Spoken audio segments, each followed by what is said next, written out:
René Descartes o Renato Descartes, 1596-1650. Vamos a introducirnos en este filósofo francés no a partir de su biografía y su marco, sino desde nuestro propio marco, el presente, marzo de 2020. Lo vamos a comparar con pensadores actuales y preguntarnos su actualidad. Si tuviésemos que etiquetar con una sola palabra a Descartes, sería razón. Se le considera a veces erróneamente el padre del racionalismo, un sintagma falso porque el racionalismo ya existía antes que Descartes. Y otra cosa es si el propio Descartes tiene trazas de irracionalismo en su obra. Algunos consideran que lo contrario de la razón son las emociones, por eso vamos a hablar de una filósofa, de una pensadora filosófica de las emociones. Aunque quede claro que lo contrario de la razón no son las emociones, lo contrario de la razón tampoco es el empirismo, lo contrario de la razón es el irracionalismo. Bueno, vamos a hablar de Martha Nussbaum. Martha Nussbaum, filósofa, pensadora de la vulnerabilidad, pensadora de las emociones. Martha Nussbaum es una pensadora actual, se la llama filósofa de las emociones, estadounidense, nacida en 1947. Si es una referencia actual es porque se pregunta por la vulnerabilidad. Esta pensadora filosófica se formó en filosofía griega y romana y se desplazó hacia la ética, hacia la filosofía política. ¿Cuál es la consecuencia social que ha sacado de todo esto? Pues que vivir en democracia es igual a respetar. ¿Respetar qué? Respetar los derechos de las demás personas, respetar el estilo de vida de los demás, respetar las capacidades en potencia que tenemos cada uno de nosotros y que los gobiernos y estados deberían ayudarnos a desarrollar. Esta mentalidad es completamente contraria a lo de Descartes, y ya tenemos un matiz diferenciador, porque en una mente estrictamente racionalista que piensa de una vez para todas la solución de todos los problemas, pues no cabe hablar de distintos estilos de vida, porque en una mente racionalista esa mente ya ha deducido cuál es la forma correcta de vivir.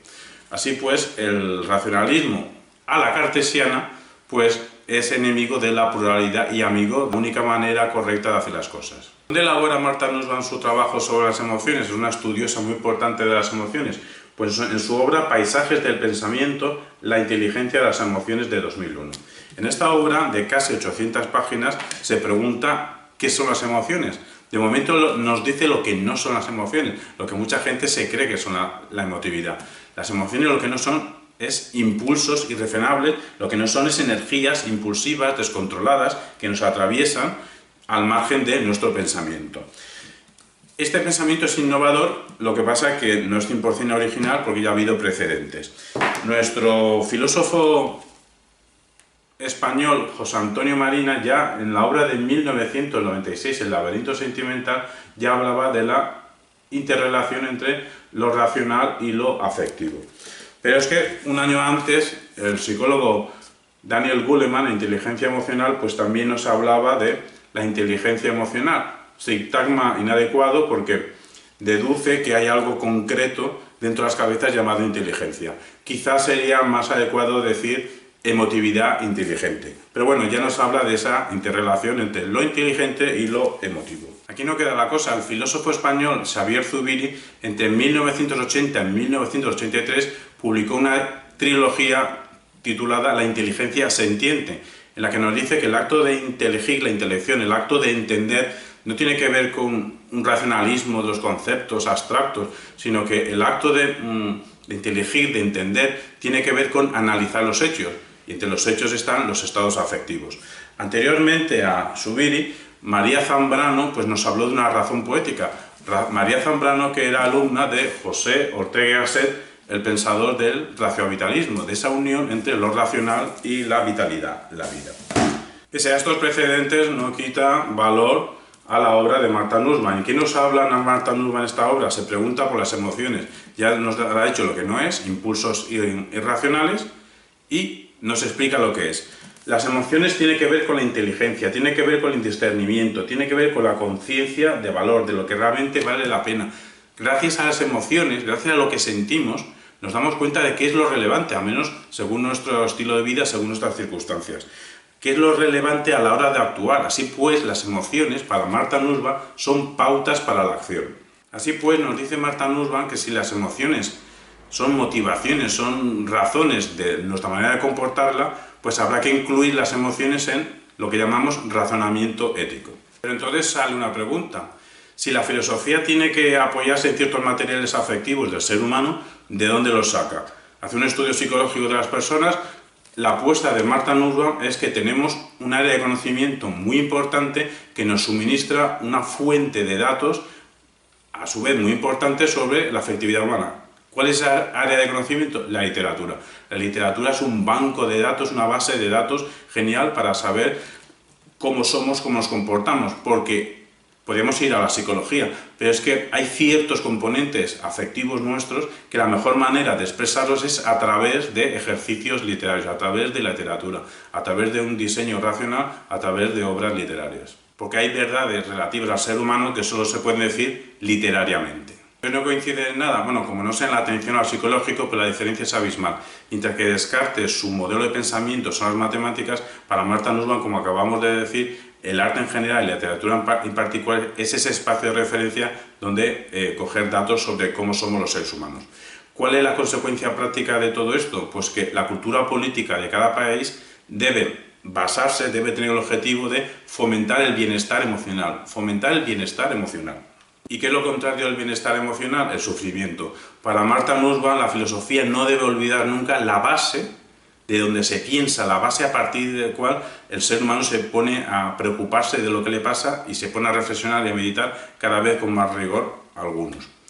Pues el sufrimiento humano es la base. Entonces, normalmente pensamos en el sufrimiento humano, pero Martha Nussbaum incluye también a los animales. Los animales, o al menos que tienen capacidad de sentir dolor, también sufren. Porque los animales tienen intereses, los animales algunos animales a su manera tienen emociones, los animales tienen necesidades. Y aquí la diferencia con Descartes no puede ser más radical, porque para Descartes los animales son máquinas. Pero bueno, sí que hay un punto en común muy fuerte entre Descartes y Martha Nussbaum. Es la búsqueda de la claridad. Lo que pasa es que cada uno lo busca de manera distinta. Para Descartes la búsqueda de la claridad, ya lo veremos, tiene que ver con buscar, encontrar y basarse en ideas claras y distintas. Para Martha Nussbaum la búsqueda de la claridad tiene que ver con buscar, encontrar y basarse en la transparencia filosófica, aunque difieren en la actitud ante la filosofía. Para Descartes la filosofía será un acto privado, mientras que para Martha Nussbaum la filosofía tiene que ser un servicio público. Así pues podemos preguntarnos, ¿tiene vigencia actualmente en el siglo XXI Descartes? Para empezar habrá que decir que bastantes desarrollos de la geometría analítica proceden directamente de Descartes. Aquí sí que se puede decir que es uno de los padres fundadores de la geometría analítica. Dejando lo abstracto y yendo a lo humano, pues cualquier neurocientífico, filósofo de la mente, psicólogo, que quiera hacer estudios sobre el ser humano o antropólogo, tendrá que situarse ante Descartes, bien para seguirlo o bien para criticarle. ¿El qué? Su dualismo, su concepción dualista del ser humano, que nos dice que hay cuerpo y hay alma o mente. Incluso Descartes se inventa que la unión entre el cuerpo y el alma pues es en la glándula pineal. Uno de los autores, uno de los pensadores que se opone radicalmente a Descartes es Antonio Damasio, neurólogo, que en el año 1995 publica su obra titulada precisamente El error de Descartes. ¿Y cuál es el error de Descartes? Pues ser tan únicamente racionalista. ¿Por qué? Porque nos explica Damasio que el cerebro humano, que el ser humano, no es básicamente racionalidad, sino incluso podríamos decir que es emotividad. Aunque añadimos nosotros, siguiendo la enseñanza de Martha Nussbaum, que es una emotividad entrelazada con lo racional. Que repetimos que para Martha Nussbaum la función de la emotividad en el comportamiento humano es que nos dan pautas para la acción, porque gracias a lo que sentimos sabemos lo que tiene importancia en nuestra vida, sabemos cuál debe ser el camino que debemos trazar. Para contraponer lo que acabamos de decir de Antonio Damasio, vamos a nombrar un filósofo, pero más bien científico, Noam Chomsky, el mayor lingüista vivo y de la segunda mitad del siglo XX y de toda la historia, que directamente se basa en Descartes. La concepción de Chomsky del carácter básicamente innato del lenguaje, pues de forma explícita Chomsky nos explica que la coge de Descartes, del innatismo de Descartes. Descartes ya veremos que nos dice que algún tipo de ideas que hay son innatas, nacemos con ellas. Freud y el psicoanálisis también podemos decir que su manera de operar tiene cierta relación con Descartes en el sentido de que Freud en lo que se basa, lo que intenta explorar es el sujeto de certidumbre. En qué manera nosotros como sujetos pues estamos seguros o no seguros de los estados mentales que tenemos y cómo nos influye en nuestro quehacer, en nuestro día tras día. Si acabamos de decir Chomsky y Freud que pueden tener cierta relación con Descartes, la de Chomsky es directa, pues vamos a nombrar ahora a Perelman, también a hacer una contraposición. Perelman y Lucie Aubret-Titeka, en su Tratado de Argumentación de 1958, un tratado muy importante de recuperación de la retórica como ciencia, pues directamente se opone a Descartes. ¿Por qué se opone a Descartes? Porque para los racionalistas estrictos se creen que se puede demostrar ciertas verdades. Hombre, en matemáticas es más sencillo, pero en el campo antropológico social es más complicado. En el campo humano tenemos que centrarnos con las cosas verosímiles. Pues bien, los racionalistas que se creen que han demostrado cosas, pues si ya has demostrado algo, entonces no te hace falta mecanismos de persuasión, mecanismos de comunicación. La verdad está ahí, la verdad ya está demostrada. Entonces lo que nos dice Perelman es que por culpa de Descartes triunfó en Occidente este afán matematizante, demostrador de contenidos, y entonces arrinconó, desplazó la retórica clásica. Literalmente la primera página y segunda página del Tratado de la Argumentación de 1958, lo que nos dice Perelman es lo siguiente. La publicación de un tratado dedicado a la argumentación y su vinculación a una antigua tradición, la de la retórica y la dialéctica griegas, constituyen una ruptura con la concepción de la razón y del razonamiento que tuvo en su origen Descartes y que ha marcado con su sello la filosofía occidental de los últimos 3 siglos. Los lógicos y los teóricos del conocimiento han descuidado por completo, desde hace 3 siglos, el estudio de los medios de prueba utilizados para obtener la adhesión del público, del auditorio.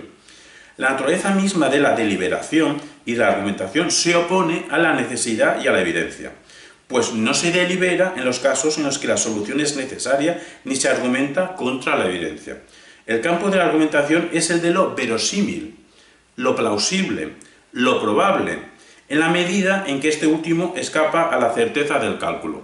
Allí donde hay certeza no cabe debatir donde hay cierta incertidumbre de si algo es de cierta manera o algo de cierta otra. He ahí el debate que se puede establecer.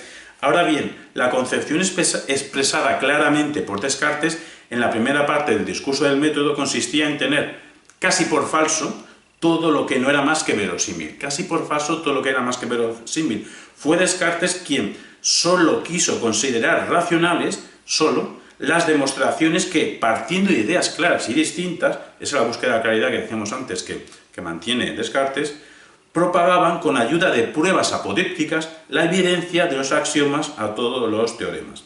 El razonamiento more-geométrico, al modo de la geometría, matematizante, era el modelo que se les proponía a los filósofos deseosos de construir un sistema de pensamiento que pudiera alcanzar la dignidad de una ciencia. Una ciencia racional no puede contentarse con opiniones más o menos verosímiles. El desacuerdo es signo de error. Este pensamiento de que el desacuerdo es signo de error, pues como acabamos de decir, arrinconó la ciencia de la retórica. Entendemos por retórica actualmente ese área de conocimiento que tiene que ver con el entrelazamiento de lo argumentativo, de lo persuasivo y de lo comunicativo. Vamos a concluir con 2 aspectos positivos de Descartes. Uno es que su objetivo principal fue el de destruir el edificio de certezas de su época. ¿Cuál es el mensaje? Pues que la duda metódica, una duda racional, una duda rigurosa, pues puede ser un arma de destrucción masiva. Un arma de destrucción masiva de falsedades, noticias falsas, posverdades, prejuicios. Husserl se preguntaba directamente, ¿pueden las ideas de Descartes conferir a nuestro tiempo nueva y potente energía? Hombre, pues vamos a contestar que, si no las ideas estrictas de lo que decía Descartes, al menos sí su estilo de pensar, al menos sí su propósito, al menos sí su estilo de vida de alcanzar la verdad. Ya nos hemos dicho que una cosa importante que comparte Descartes con Nussbaum y con muchos pensadores es la búsqueda de la claridad para llegar a una verdad. Cuando llegas a la verdad, ¿qué habría que hacer según Descartes? Pues extender el conocimiento, pero solo se puede extender el conocimiento según Descartes tras pensar bien, pensar de forma rigurosa. Según Descartes eso tendrá que ver con trabajar, con operar con ideas claras y distintas. Pero esta mentalidad, este estilo de vida, este oficio filosófico de vamos a olvidarnos de las certezas que tenemos, vamos a trabajar de forma racional para llegar a una verdad, de una forma rigurosa el pensamiento, y una vez que llegamos a una verdad hay que extender ese conocimiento, eso tiene una actualidad total. Así pues, su actitud intelectual tiene una vigencia muy marcada hoy en día porque va en contra de lo tradicional, va en contra de los prejuicios y podríamos decir nosotros, gracias a este estilo cartesiano podemos ir en contra de las noticias falsas, la posverdad. Y cerramos ya con una cosa muy importante de Descartes, que no tiene prejuicios antropológicos ni de género. Para Descartes, cualquier hombre de cualquier condición, cualquier ser humano, sea hombre o sea mujer, puede y debe tener la obligación de pensar, eso sí, de pensar con rigor.